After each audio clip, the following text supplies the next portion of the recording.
Boa noite, boa noite, bem-vindos à segunda live do Oncoensino. Essa noite a gente vai conversar sobre o impacto da Covid no cuidado da criança oncológica. Enquanto o pessoal vai entrando, eu vou pedir para quem já está aqui comigo pegar esse aviãozinho, mandar para todas as pessoas que vocês acham que precisam assistir essa live e dar bastante coração para nossa live aparecer para todo mundo começar a assistir.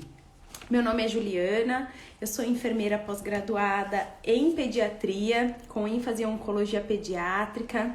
Sou coordenadora do curso de enfermagem em oncopediatria do Oncoensino e fundadora do projeto Oncoped em Ação. E hoje, a nossa convidada super especial é a professora doutora Patrícia Moreira Dias, que ela é enfermeira, pós-doutoranda pela UFSCar. Ela é professora do curso de enfermagem em oncopediatria do Oncoensino e ela é coautora de um artigo que a gente está discutindo agora na nossa turma do Oncoensino, que eu vou ler aqui para vocês o título. Informações online relacionadas ao câncer infantil e pandemia da Covid-19. Uma análise temática. Eu vou adicionar a Paty aqui. Vamos ver se a Paty já entrou. Já tá aqui, Paty? Já. Aqui com a gente um pouquinho. Boa noite, Paty. Eu vou ter que sumir um pouquinho porque o meu papel com a cola caiu. Pronto, tô de volta. E aí, Paty? Oi, tudo bem? Tudo bem? Boa noite. Eu coloquei todos os recados que a gente tem que dar aqui no final da nossa live em um papel, o papel caiu. Precisei. Ah, faz Caiu. parte. Boa noite, Paty. Olá, Muito tudo obrigada bem? por Me aceitar ouve esse bem? convite para conversar um pouquinho com a gente sobre o impacto da Covid-19 na oncologia pediátrica, mais precisamente no cuidado, né? No nosso cuidado em relação a essas crianças. Eu já te apresentei, não sei se esqueci de alguma coisa, se fique à vontade para se apresentar depois. Boa noite, Gabi. Boa noite a todos que estão aqui. Já tem bastante gente online aqui, algumas pessoas muito queridas e conhecidas. Que Bem-vindas. bacana. Paty, Obrigada pelo convite. Estou honrada de estar aqui com vocês essa noite. Acho que vai ser um bate-papo bem interessante. é a segunda live da Oncoensino. Também fiquei muito feliz quando a Gabi convidou, né? Então, vamos tentar trazer aí nesses próximos 30 minutos em relação ao que mudou, né, Paty? Desde março do ano passado, que a gente vem vivendo aí um estresse muito grande e muitas coisas tiveram que ser mudadas em relação ao nosso cuidado, né? E ontem a Sim, gente estava conversando, né, Paty, que quando a gente fala no impacto, ele vai muito além do tratamento, né? sim, Então, a gente vive desde o ano passado, né? Desde o começo do ano passado, uma, uma verdadeira guerra de duas frentes. Porque a gente tem que combater a Covid-19 sem deixar de combater o câncer infanto-juvenil. E nisso sim, entra principalmente o diagnóstico precoce, né? A gente não pode deixar de fazer o diagnóstico dessas crianças, porque a gente sabe que o diagnóstico precoce interfere diretamente na sobrevida, né? Na chance de cura dessas crianças. E sim. muitas coisas mudaram, né, Paty? Eu costumo dizer que as crianças oncológicas, o paciente oncológico, né? Ele já vivia como se tivesse uma pandemia. Então, eles já usavam máscara, eles já sabiam da importância da higiene das mãos, eles já não recebiam muitas visitas, eles respeitavam esse distanciamento que a gente sofreu tanto para se adaptar nesses últimos meses, não é Sim, verdade? sim, Mas, quando a gente coloca todo esse impacto, né, dentro de uma instituição que trate crianças com câncer, que faça o diagnóstico das crianças com câncer, a gente tem que lembrar que muitas mudanças aconteceram, sim, principalmente relacionadas ao profissional, né, Paty? Quantos profissionais adoeceram, né? Precisaram ser afastados, Então a gente se Sim. via ali em situações de ter que prestar assistência com um número inferior de profissionais, sem poder perder a qualidade, porque a gente sabe que o tratamento tem que ser realizado. A gente não pode parar a guerra contra o câncer infanto-juvenil devido ao Covid, né? E a gente precisa principalmente se cuidar para que esses pacientes não peguem a doença, né, a Covid, estando dentro de um ambiente hospitalar, né? Porque isso vai atrasar todo o tratamento. E além de falar um pouquinho do impacto do cuidado, Paty, você, paliativista e uma grande estudiosa de família, né? O que, na sua opinião, foi um impacto grande em relação à Covid para as famílias das crianças? Olha, Ju, acho que quando a gente fala do impacto no cuidado, realmente tem vários aspectos que a gente deve considerar, né? O impacto na organização das instituições, o impacto na vida dos profissionais, e foi uma pandemia, né, marcada por muitas incertezas inicialmente. Nós, como profissionais, tínhamos muitas incertezas, né, com relação ao próprio tratamento, testagem, né, e fomos aprendendo, né, com as próprias situações. E a família, claro, né, que é protagonista dessa história, não é verdade? Eu acho que quando a gente pensa na criança com câncer, a criança e a família são protagonistas dessa história. E aí, vamos pensar numa criança e numa família, uma criança que não tem câncer na família, como elas já foram impactadas, né? Com Demais. todas as mudanças que teve, que tiveram e que estamos vivendo até hoje, muitas delas, né? Do distanciamento, das mudanças na própria rotina, né, das famílias, muitas delas que essas crianças e essas famílias já conheciam, mas nós também fomos acometidos por muito medo, né, por muitas incertezas. Então, enquanto profissionais, vivemos muitas incertezas, e enquanto famílias, né, nós também experienciamos isso. Né? A angústia, né, e a sensação de vulnerabilidade, né, por conta da contaminação.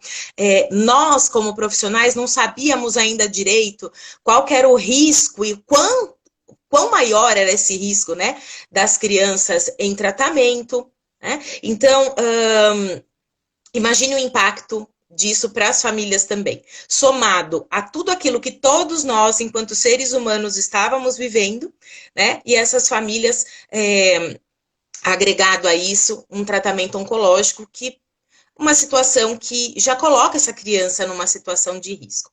Então, eu vejo que o impacto para as famílias, ele veio algo que, por mais que a gente saiba que muitas coisas, né, que foram impostas em função da pandemia para todos nós, as crianças já viviam distanciamento, lavagem de mãos, o próprio uso de máscara, né? As crianças já estavam acostumadas muitas vezes a isso, mas isso se somou a uma questão global, né, e de realmente muitos medos, incertezas, e acredito que essa questão, né, da vulnerabilidade, o quão mais vulnerável essas crianças estavam, né, talvez esse tenha sido algo muito impactante para as famílias também. Sim, outra coisa que eu penso muito, Paty, em relação à família nessa situação, né, é a criança que estava, né, em fase diagnóstica ou de tratamento e que teve Covid, e as famílias que sempre se culpam muito, né, carregam sempre essa culpa do atraso no diagnóstico, porque foi uma mancha roxa que estava ali e eu não dei a devida atenção.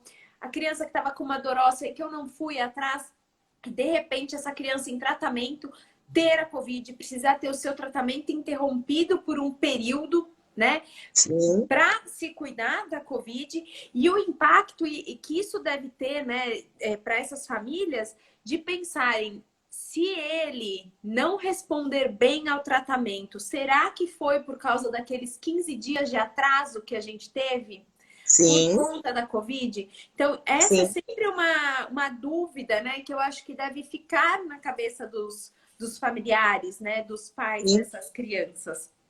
Né, que Esse é é um importante aspecto da muito gente lembrar. interessante. Esse é um aspecto muito interessante que você coloca, Ju, sim, desse sentimento, né, das famílias e de uma culpa, né, que a gente sabe que existe, que as famílias sentem, mas que é uma culpa que não é, não tem fundamento, não tem culpa de ninguém, Sim, né? Por mais que eles muitas vezes até verbalizam isso, né? Essa culpa a gente sabe que é uma culpa que, né, ela não é uma culpa real, né? sim, E eu fico pensando também, vamos pensar nessa criança que diagnosticou às vezes tardiamente, né? Porque a gente sabe que, principalmente, né, nos primeiros meses da pandemia, muitas famílias acabaram adiando consultas de rotina de puericultura, né? sim. Muitas Só vai para instituições, o né? serviço, sim, Muitos se só serviços. vai para o serviço se realmente precisar, né? Então a gente sabe que isso pode ter realmente impactado, né? A gente ainda não tem isso, essas Publicado, né? evidências de uma forma tão concreta, né? Mas a gente já tem alguns relatos de casos na literatura, né? Sim, De atrasos no diagnóstico por conta dessa questão que realmente era necessária. Né? Sim, ninguém está questionando que isso não era necessário, mas a gente sabe que isso também tem um impacto, né? E na oncologia a gente sabe que um dos impactos foi o diagnóstico mais tardio. Então você imagina para essas famílias também, puxa, por que eu não fui antes? Né? Por que eu deixei isso passar? sim. Então, E se quer eu dizer, tivesse ido? e se eu tivesse ido, né? Então, quer dizer, eles estavam seguindo aquilo que era recomendado para todos, para mim, para você, para todos nós, Sim, né? sim. E de novo é algo que se soma, né? Eu vejo a pandemia isso, algo que se somou a toda uma experiência que não deixou de existir, né? Há uma série de demandas que não deixaram de existir, né? E que trouxe novas incertezas, novos medos Sim. e novas angústias para essas famílias. Isso. E, Paty, pensando também, a Gabi colocou exatamente, pensando num contexto hospitalar, né? Quanta repercussão isso trouxe. Então, assim, a gente que é da pediatria, né? Que sempre prezou muito pelas brinquedotecas, né? Sim, Pelas visitas das canções, as pessoas que vão para cantar, os palhaços que vão para alegrar, os teatros, sim, isso tudo precisou, né? Ser cancelado. Então, as brinquedotecas fechadas, como que a gente podia proporcionar o brincar, né? Dentro do nosso cuidado, que é tão importante, que melhora tanto a experiência do paciente e da família, sim, né? O brincar durante esse tratamento com as brinquedotecas fechadas, né? sim, A Gabi coloca aqui, ó, difícil. As visitas nos hospitais também limitadas, além dos palhaços, pets que trazem aconchego esses momentos, é. exatamente. E as E brinquedotecas, isso, né, Gabi? E assim, e quando a gente pensa, principalmente nas visitas, né, automaticamente eu penso no paciente em final de vida, né?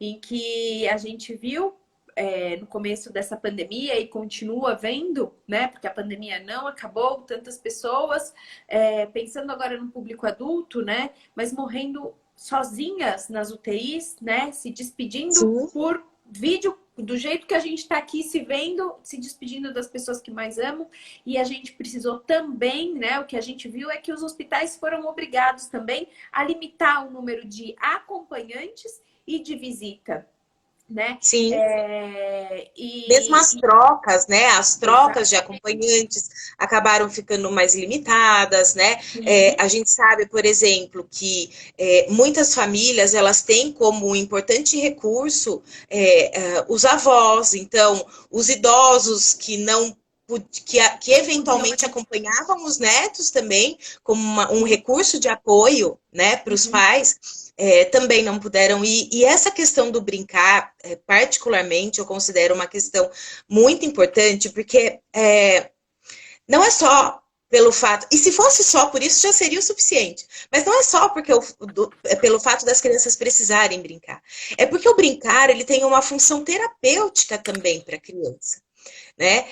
O brincar, ele pode ser uma estratégia de comunicação, de construção de vínculo com a criança, né? O brincar, ele pode ser uma estratégia, o brincar terapêutico, né? Através da estratégia do brinquedo terapêutico, ele pode ser uma forma de você explicar para a criança um determinado procedimento, né? E nisso, né, neste brincar, nós envolvemos muitas pessoas, inclusive, por exemplo, os voluntários, que são pessoas tão importantes nas instituições, né? Principalmente nos centros especializados de oncologia, né, e de oncologia pediátrica, a gente vê muito a presença desses voluntários, né? E essas pessoas também.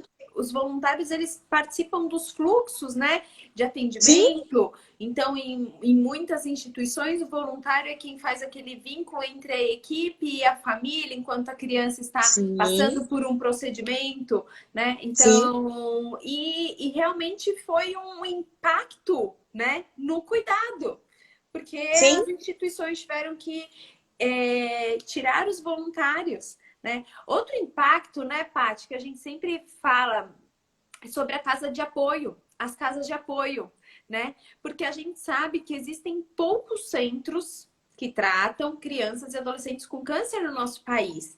E geralmente eles Uhum. estão localizados nas grandes capitais.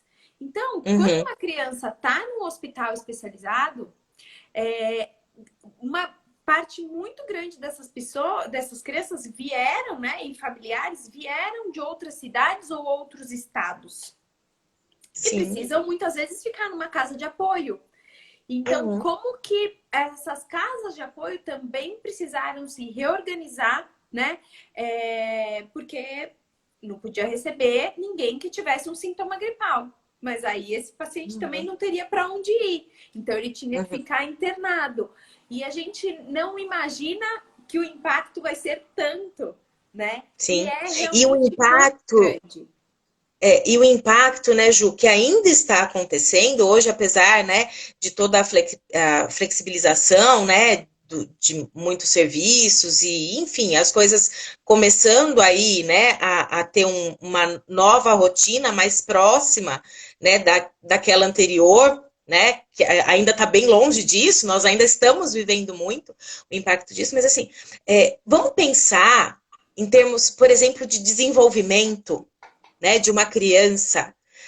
Nós estamos há 1 ano e meio, né, na pandemia, né, e a gente sabe que ainda vai levar um tempo até tudo isso voltar a uma certa estabilidade. Eu nem gosto de usar o termo normalidade, né, porque não sei, a gente qual é o parâmetro de normal que nós vamos ter, né? Qual a referência de normalidade? Mas vamos pensar numa estabilidade, né? 1 ano e meio a 2 anos. Se a gente pensa isso para um adulto, isso já tem um impacto. Agora, vamos pensar para uma criança pequena, em termos de desenvolvimento, 2 anos, o que isso significa, né? O que isso representa? Então, a gente sabe que só a experiência da doença, do tratamento, já pode ser bastante desafiadora em termos de desenvolvimento para essas crianças. Porque, vejam, as crianças com câncer não deixam de ser crianças. Elas são crianças com necessidades como qualquer outra criança. E elas têm o direito de terem essas necessidades atendidas, mesmo tendo câncer, mesmo fazendo um tratamento oncológico. Então, assim, o impacto disso tudo, né? Acho que a gente já pode começar a pensar, a refletir sobre ele, mas talvez a gente leve um tempo ainda para entender realmente, né? Qual que foi o impacto disso. Né? Não só no cuidado, mas na vida dessas pessoas que, como eu comecei falando, eles são os protagonistas, né, dessa história, né? Sim. Da sua própria história. Exatamente.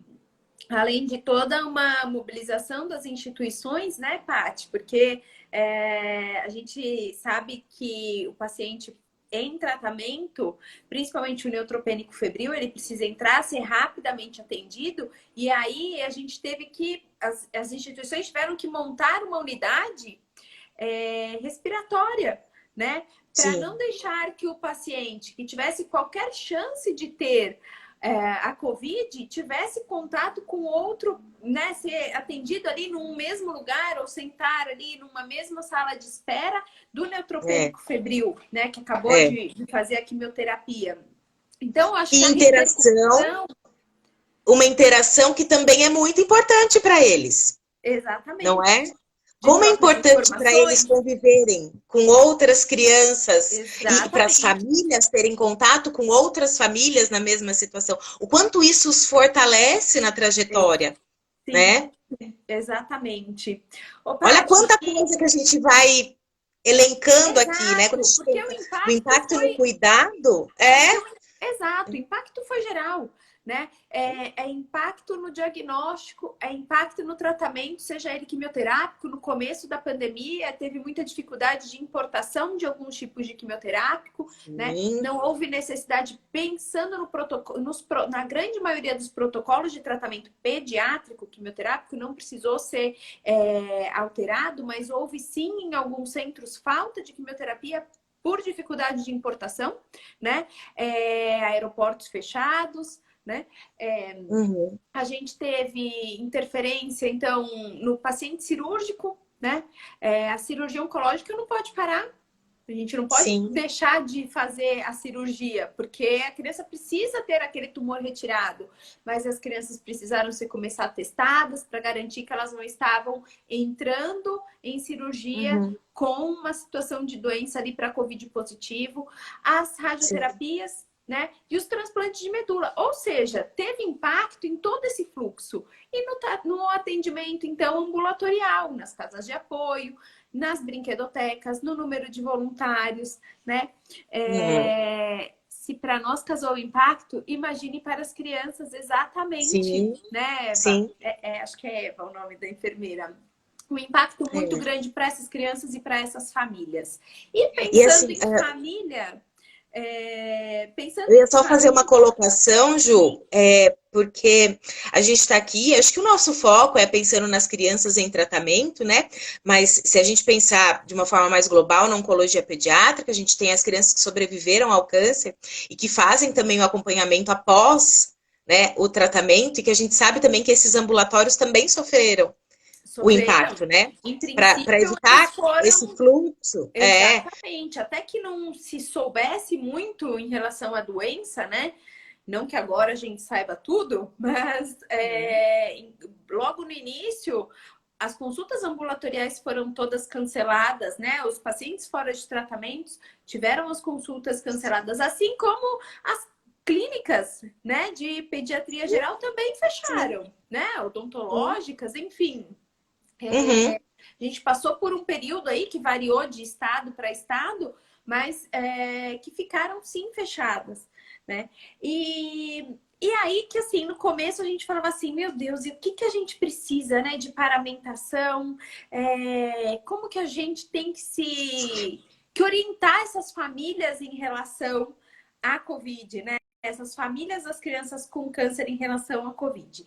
E aí, Paty, conta pra gente desse artigo que foi publicado agora, né? Em 2021. Sim. E de onde surgiu a ideia? Vou ler novamente aqui o título do artigo. Quem está na Uhum. nossa turma, na nossa quarta turma da enfermagem em oncopediatria, recebeu esse artigo.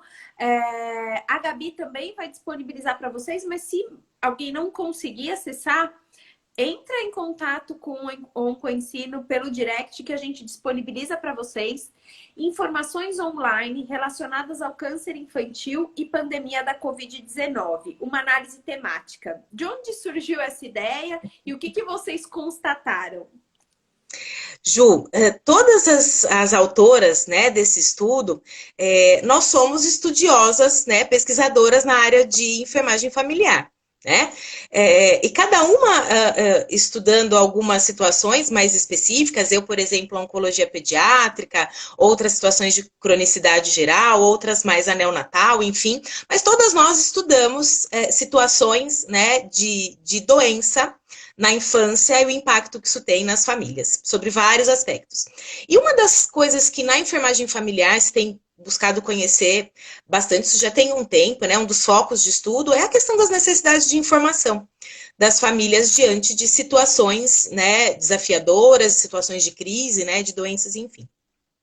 E aí foi muito, né, uma das autoras é minha supervisora de pós-doutorado, né? A outra é uma parceira de pesquisa. Nós compartilhamos alguns grupos de pesquisa, e aí veio em uma conversa assim, gente, como que será que está sendo, né? Discutindo justamente essa questão. Nossa, quantas incertezas, quantas informações muitas vezes, né? Um fala uma coisa daqui, outro fala uma coisa daqui, todo mundo meio perdido. Como será que isso está sendo para as famílias? Como será que isso está sendo para as famílias da criança com câncer? Que a gente sabe que são famílias que buscam muita informação. Muito, Né? São muito. famílias que buscam muita informação. Das situações crônicas no geral, mas a gente tem isso na oncologia pediátrica muito forte. E aí veio essa ideia, gente, vamos procurar, porque onde que as famílias estão buscando informação, né? Além dos profissionais, né? É na internet. A gente sabe que isso é algo que já vem acontecendo também há um tempo, né? A internet como uma fonte mesmo de informação, né? Para os pacientes, para as famílias nas mais diversas situações. E aí veio a ideia da gente fazer uma análise, né? Do que tinha disponível para as famílias, né, voltado para as famílias de informação sobre a pandemia na situação do câncer infantil. E aí a gente usou, né, esse método da análise temática, né, fazendo uma busca interessante que a gente fez, nós iniciamos essa busca meio pensando no caminho que as famílias iam percorrer. Né? Então, o primeiro movimento, por exemplo, foi num site de busca geral, se colocando no lugar dessas famílias e procurando essas informações. E aí, o que a gente encontrou? Que grande parte dessas informações, elas se limitavam a questões organizacionais, né, de questões referentes ao fluxo das instituições, né? Muitas dessas informações estavam em sites institucionais, e muitos relacionados a essa questão das práticas, né? De distanciamento, de lavagem de mãos, do uso de máscara, enfim. E uma das discussões que a gente traz no artigo é o quanto que isso impactou para as famílias também, né? Essa busca de informações que muitas vezes elas não encontravam, né? Que nível do funcionamento da família essas informações podiam contribuir, né? E aí a gente identificou que existiu, porque o nosso recorte foi dos meses iniciais da pandemia, né? Acho que o nosso recorte foi, acho que de abril a maio do ano passado. Foram 2 ou 3 meses, né? Então foram os primeiros meses da pandemia. Então realmente se tinha pouca informação consistente, né? E o que tinha era bastante relacionado a isso, né? A informações mais gerais, né? A questão dos fluxos no hospital, a reorganização dos serviços e a nossa questão, o quanto que isso atendeu, né? E vocês viram também alguns sites internacionais. Sim, sim.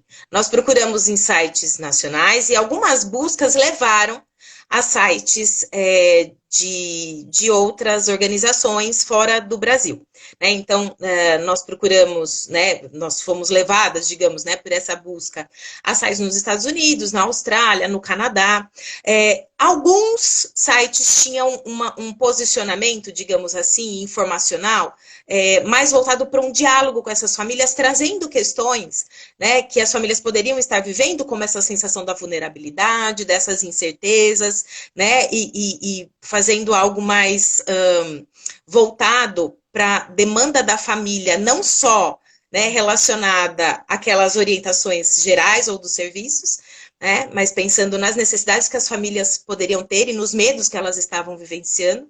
Mas a maioria, né, do material que a gente encontrou naquele momento, pode ser que hoje, fazendo recorte, a gente tenha algumas nuances, pode ser que sim, né? Mas pode ser que também não muito, a gente não fez nada comparativo, né?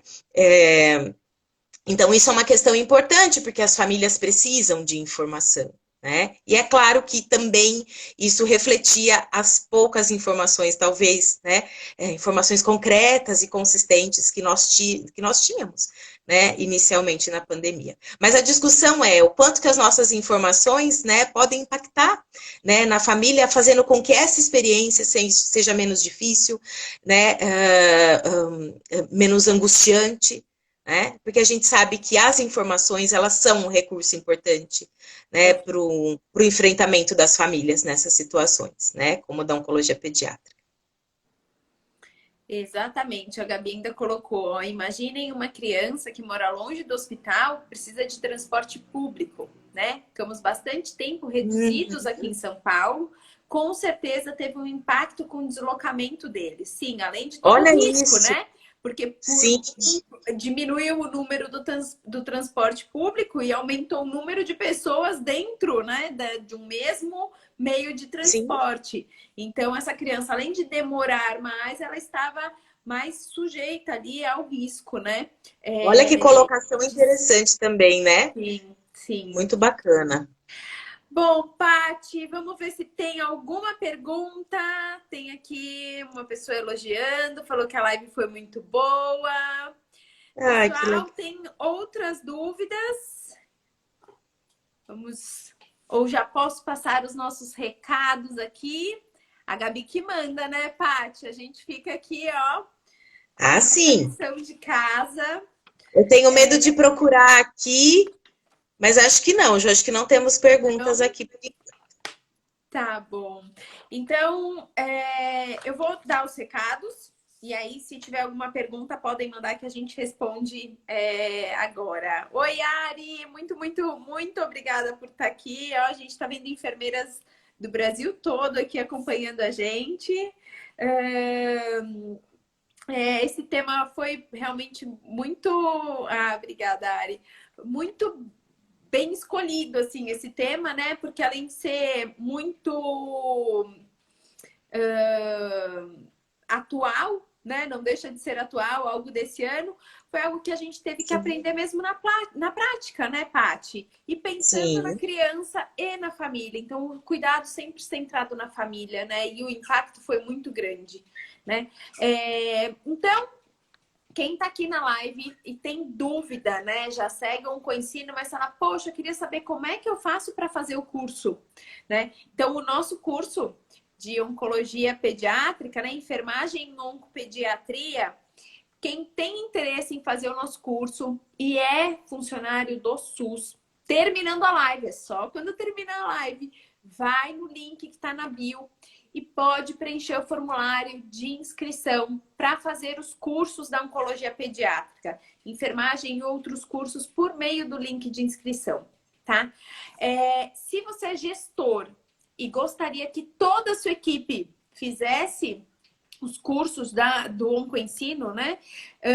Entre em contato pelo direct. Tem o WhatsApp do Oncoensino que funciona das 11 às 17. Manda uma mensagem, cadastre o seu hospital para ser parceiro do Oncoensino, para que todos os seus funcionários possam fazer esse curso de forma gratuita. Foi um curso preparado com muito carinho, né, Pati? A gente, muito. assim, se dedicou muito para o preparo das aulas, para as gravações. Está um curso muito legal. E das outras disciplinas também, psico, nutri, enfim. Agora, se você não é um funcionário do SUS, não está trabalhando, por exemplo, no momento, e quer fazer um curso do Oncoensino, temos presente hoje. Os cursos da pediatria ainda não estão liberados, mas os cursos da oncologia de adultos estão todos liberados com um primeiro desconto devido à pandemia. Então, uma forma, né? As pessoas aprenderam muito a fazer os cursos online durante a pandemia. Então, o Oncoensino já está dando um desconto devido à pandemia. E quem está hoje na live vai ter mais 30% de desconto. Então, no local da inscrição, vai ter o campo, cupom de desconto.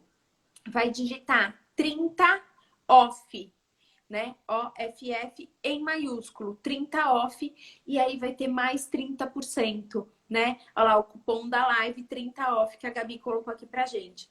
Então, assim, gente, só não vai fazer o curso do Oncoensino quem não assistiu essa live, né? Porque quem assistiu vai correr assim que terminar a live, vai linkar lá no link da bio, vai mandar direct pra Gabi e vai se inscrever, né? Não percam, porque foram todos os cursos feitos com muita competência, muita dedicação, temas atuais e muito, muito importantes, tá? Então, queria mais uma vez agradecer a Gabi e o Leandro, né?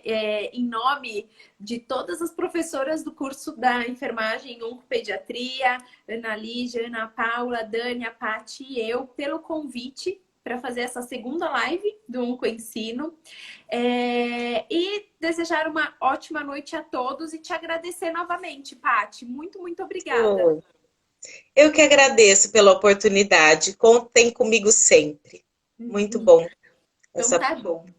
Espero esse que tenham momento. gostado. A live vai ficar salva, tá? Ah, muito obrigada. Aplaudidas em pé. Que bom terminar uma live assim. Um bom descanso a Muito todos. legal. A live vai ficar salva e corre lá se inscrever no nosso curso. Boa noite a todos. Obrigada, boa noite. Beijos. Beijo.